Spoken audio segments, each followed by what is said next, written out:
Promjene u jurisprudenciji i zakonu Šestog saveza, Mohamedanski savez, donio je značajne promjene u zakonima. U tom kontekstu uvedena su nova ograničenja i prakse kako bi se pročistila, disciplinirala i ispravila vjerovanja i norme arapskih plemena i naroda. Toliko su odstupili od Jezidskog saveza da su bile potrebne velike promjene. Evo nekoliko glavnih promjena koje su se desile sa Šestim savezom.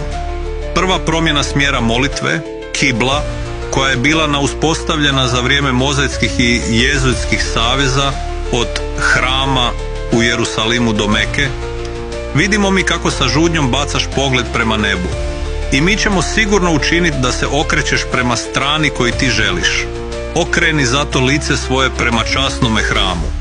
Ima gdje bili, okrenite lica svoja na tu stranu. Oni kojima je data knjiga sigurno znaju da je to istina od Gospodara njihovog, a Allah gleda ono što oni rade. Časni Kuran, sura 2, Al-Bakarah, 144. ajet. U ovom ajetu jasno vidimo da Bog kaže da su ljudi knjige, Ahlul Kitab, odnosno kršćani i jevreji, znali da je prva smjer molitve, kibla, ona koju je izgradio Abraham, mir je s njim, a to je ista smjer koju je Muhamed, mir neka je na njega i njegovu porodicu, obnovio.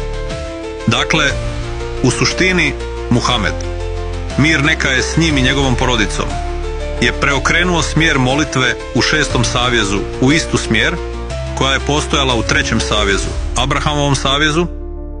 U osnovi tribalizam i plemenski ratovi postali su toliko intenzivni da je svako pleme imalo svoj vlastiti smjer molitve. Ovaj potez je kreiran da se zaustave plemenske borbe i podstakne jedinstvo. Imam Ahmed al-Hasan, od njega je mir, je rekao: naš ustav kaže da su svi poslanici i glasnici jedno i da ne pravimo razliku između Božjih poslanika, glasnika ili namjesnika. Abu Dar je ispričao da je pitao Allahovog poslanika Muhameda: mir neka je na njega i njegovu porodicu. Koliko je bilo poslanika po broju? Poslanik Muhamed, mir neka je na njega i njegovu porodicu, je odgovorio: 124.000 poslanika. Onda je Abu Dar upitao: a koliko je glasnika? Na što je on, alejhiselam, odgovorio: 313 glasnika.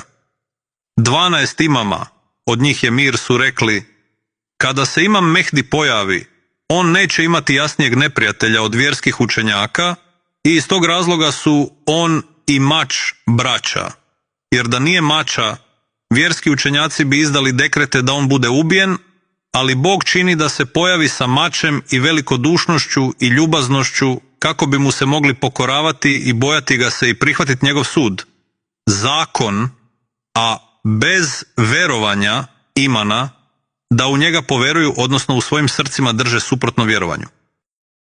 Džanabi al-Mawad al-Davil Kurba, Sulejman bin Ibrahim al-Kunduzi al-Hanafi, knjiga 3, stranica 215. Sedmi savez je posebno tegoban i težak za Arape. Zbog toga ih predanja, hadisi, Ahlul Bejta, od njih je mir, bilježe kako kažu: on će se dignuti sa stvarom koja je nova, i novom knjigom, i novom praksom, i novom jurisprudencijom, zakonom koja će biti teška za Arape. Al-Gajba, Muhammad bin Ibrahim al-Numani, knjiga 1, stranica 236. U drugoj naraciji, hadisu, Ahlul Bejt su rekli: on će doći s novom religijom koja je Arapima teško prihvatiti. Religija ili din su imamove riječi i ne pojavljuju se u javno dostupnim rukopisima. Većina dostupnih tekstova koristi neke varijacije Amr e Džedida, nove stvari. Iako trenutno nije dostupna, imam će ga objaviti u odgovarajuće vrijeme. Istorijski gledano, skoro sve knjige koje su koristile riječ religija ili din bile su spaljene i uništene. Također, Božja religija će također imati novo ime. Ahmadi, religija mira i svjetlosti, ukazuje na to. Imam Ahmed al-Hasan, od njega je mir, je rekao: sine, molitva je prostracija poslanicima i glasnicima i imamima u njihovo vrijeme. Prostracija srca.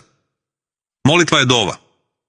Pojašnjavajući molitvu dovu, Imam Ahmed al-Hasan, od njega je mir, je rekao: Bog nema potrebu da neko recituje riječi koje su napisane, ali radije ako želite da se molite Bogu, govorite mu iz srca. Imam Ahmed al-Hasan, od njega je mir, je također rekao o evoluciji molitve tokom vremena. Od vremena Adama do danas, molitva je bila fizička seđda pored pokornosti srca, prostracija srca. Ovo je ispravna molitva.